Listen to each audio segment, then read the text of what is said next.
All right, reflection number 7. Today we're going to be talking about cults versus religions. We talked about this extensively in class, and I'll give you my take on it. So, what I'm thinking, if you're to ask me about this, what is the difference between a religion and a cult, decisively, I guess I would say immediately start by saying that, you know, in any given situation, right, there's going to be extremes on both sides. Like, that's just an inevitability of the fact, right?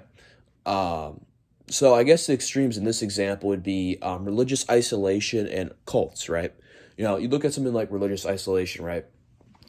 Um, People can do this, um, but I mean, we can draw back to another idea like how many great structures have been built with one person, right? In order to achieve or maximize your religious experience per se, you need to kind of reform to a community. It's just it's almost just human nature to kind of bundle up. I could get into a political spiel about this, but people are political animal. People work better as a community per se, and just to isolate yourself, you will find some um, religious experience, but not nearly as much as in a community, aka religion. I'll get there. And on the other side, you have the concept of cults, right? Where a body has become so authoritative, right?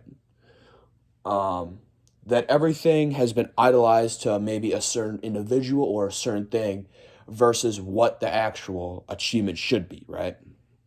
Um, we could look at Jamestown, anything like that.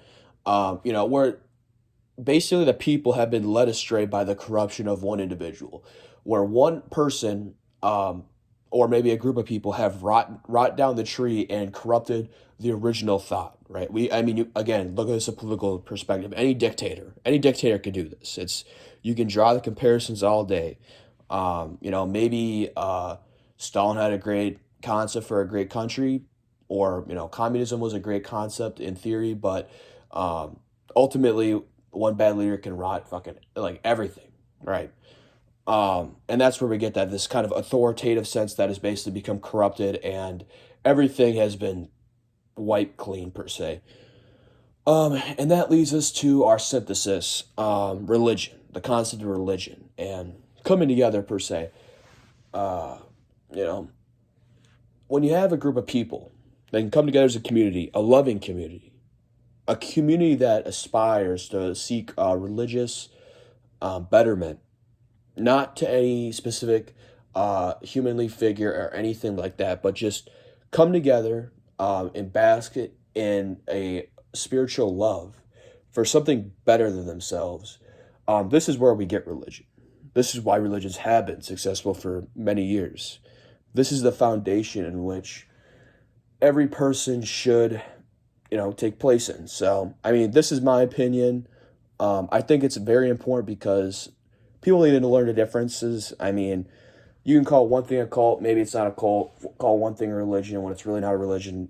I think it's just very important to set the standards in terms of what is good, what is bad, and ultimately speaking, the bad is usually the extremes. So yeah, that's just my thoughts on that.